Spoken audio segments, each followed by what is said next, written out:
தேவனுக்கு மகிமை உண்டாவதாக. இன்றைக்கு இரவு வேளையிலே என்னோடு கூட தேவனுக்கு மகிமை உண்டாவதாக. இன்றைக்கு இரவு வேளையிலே என்னோடு கூட வேதத்திலிருந்து ஒரு தேவ செய்தியை கேட்க போறீங்க. யோவான் எழுதின சுவிசேஷத்தை நீங்க எடுத்துக்கொள்ளும்படிக்கு நான் கேட்டுக்கொள்கிறேன்.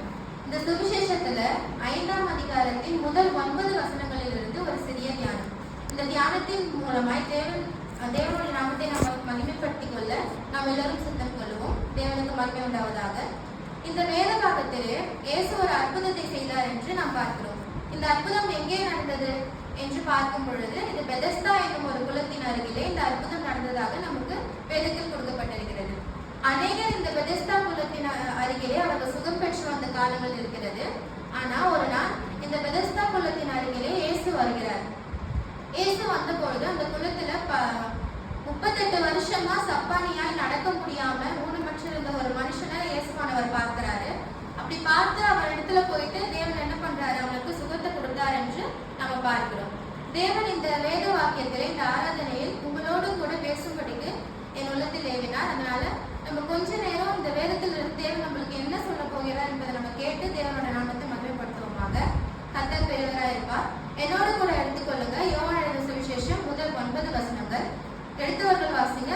யோவான் 5ஆம் அதிகாரம் 1லிருந்து 9 வரை. இவைகளுக்கு பின்பு யூதருடைய பண்டிகை ஒன்று வந்தது. அப்பொழுது இயேசு எருசலேமுக்கு போனார். எபிரேய பாஷையிலே பெதஸ்தா எனப்பட்ட ஒரு குளம் எருசலேமில் ஆட்டு வாசலின் அருகே இருக்கிறது. அதற்கு 5 மண்டபங்கள் உண்டு. அவைகளில் குருடர், சப்பானிகள், சூம்பின உறுப்புடையவர்கள் முதலான வியாதிக்காரர் அநேகர் படுத்திருந்து தண்ணீர் எப்பொழுது கலங்கும் என்று காத்து கொண்டிருப்பார்கள்.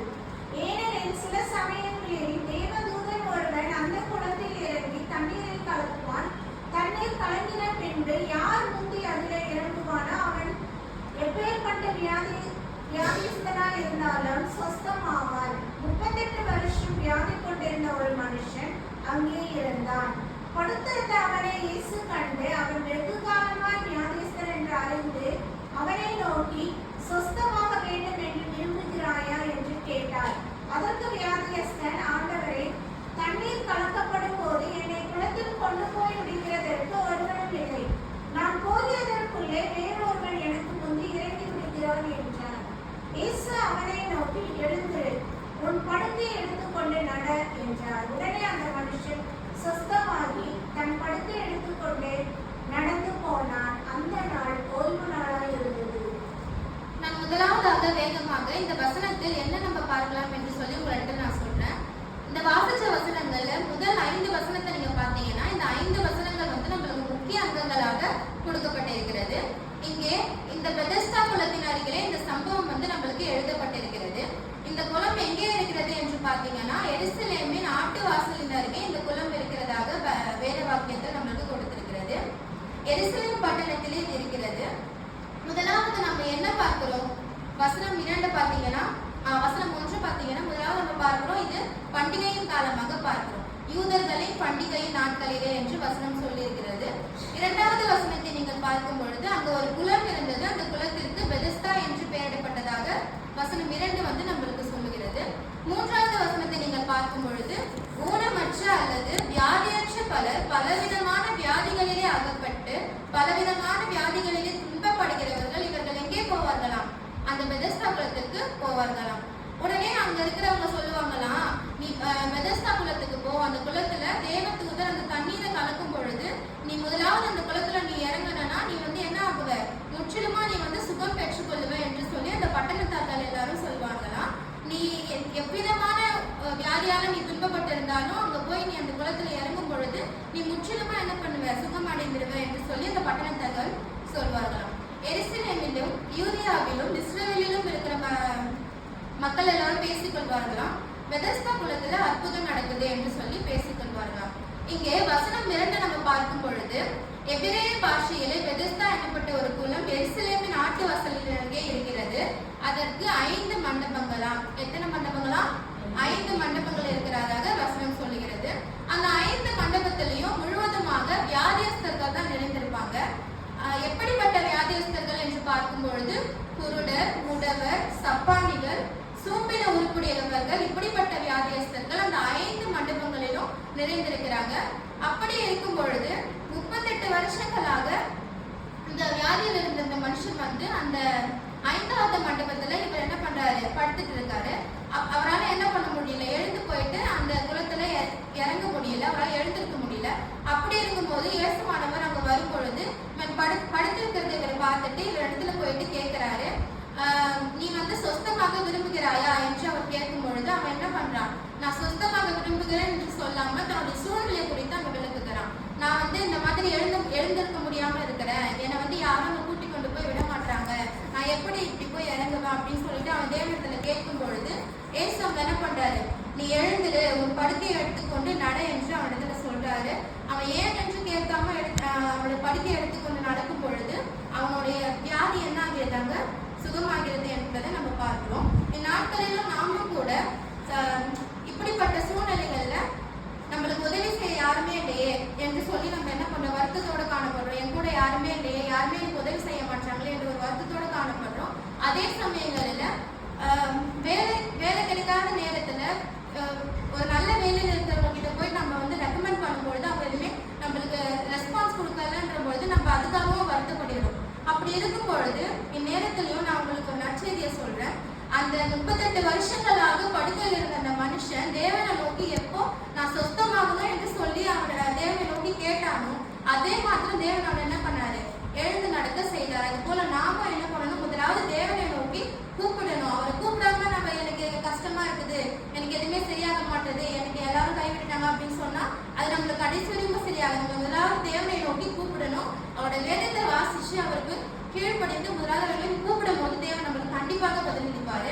இந்த இடத்துல இவனோட பழக்கையை எடுத்துக்கொண்டு நட என்று கர்த்தராக இயேசு கிறிஸ்து சொல்லும் பொழுது அவர் ஏன் அதை எடுத்து கொண்டு நடக்க சொன்னார் என்று நீங்க கொஞ்சம் யோசிச்சு பாருங்க. இந்த படுக்கையில தான் அந்த மனுஷன் வந்து இத்தனை காலமா வந்து படுத்து கொண்டு இருக்கிறாரு. அப்ப அந்த படுக்கை தான் அவரை வந்து எழ விடாம தடுத்து நிறுத்தினது. அப்படி எந்த பிரச்சனை வந்து நம்மள இருக்க பிடித்து முன்னேறாம தடுத்து நிறுத்தினதோ அந்த பிரச்சனையை நம்மளை கொண்டே தேவன் மாற்றி நம்மளை ஆசீர்வதித்து அற்புதங்களை செய்கிறதற்கு அவர் போதுமானவராக இருக்கிறாரு. நிச்சயமாகவே அவர் செய்வாரு. படுக்கையை எடுத்துக்கொண்டு நடக்கிற அனுபவம் வந்து எதை குறிக்கிறது அப்படின்னு பாத்தீங்கன்னா பிரச்சனையை குறிக்கிறது. அந்த மனுஷனோட படுக்கை வந்து பிரச்சனையை குறிக்கிறதாக நம்மளுக்கு சொல்லுகிறது. அதே போல தேவன் வந்து நம்முடைய பிரச்சனைகளை குறித்து நம்முடைய பிரச்சனைகளை தேவன் மாற்றுவதற்கு போதுமானவராக இருக்கிறாரு. அந்த வியாதியஸ்தன் வந்து 38 வருஷமா படுத்து கொண்டிருந்து திடீர்னு நம்ம எழுந்து நடக்கும் போது அங்க இருந்த மனுஷர்கள் என்ன பண்ணாங்களாம், ஆச்சரியப்பட்டு பார்த்தாங்களா. அதே போல நம்ம தேவனை நோக்கி கூப்பிடும் போது தேவன் நம்மளுக்கு அற்புதங்களை செய்வாரு. அதுவும் இல்லாம எல்லாரும் பார்த்து ஆச்சரியப்படுற அளவுக்கு அவர் என்ன பண்ணுவாரு, நம்மளுக்கு அற்புதங்களை செய்வாரு.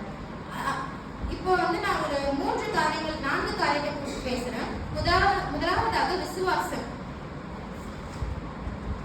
எபிரேயர் 11ஆம் அதிகாரம் 6ஆம் வசனத்தை பார்த்தீங்கன்னா, விசுவாசம் இல்லாமல் தேவனுக்கு பிரியமா இருப்பது கூடாத காரியம். ஏனென்றால் தேவனிடத்தில் சேருகிறவன் அவர் உண்டென்றும் அவர் தம்மை தேடுகிறவர்களுக்கு பலனளிக்கிறவர் என்றும் விசுவாசிக்க வேண்டும். விசுவாசம் இல்லாம தேவனுக்கு பிரியமா இருப்பது எப்படியா கூடாத காரியம் என்று வேதவசனம் சொல்லுகிறது. அவர் இருக்கிறார் என்று நம்ம நம்பி அவர் வந்து அவர் தேடுகிறவர்களுக்கு பலனளிப்பார் என்று சொல்லி நம்ம நம்பி இருக்கும் போது நம்பி அவரை விசுவாசிச்சோம்னா அவர் என்ன பண்ணுவார், நம்மளுக்கு கண்டிப்பா அற்புதங்களை செய்வாரு. அதே போல இந்த 38 வருஷமா அந்த படுக்கையில் இருந்த மனுஷன் தேவன் மேல விசுவாசத்தை வைத்து அவர் கண்டிப்பா நம்மளை குணமாக்குவார் என்று சொன்ன ஒரு விசுவாசத்தோடய ஒரு நம்பிக்கையோடய அவர் அங்க காத்து கொண்டு இருந்தாரு.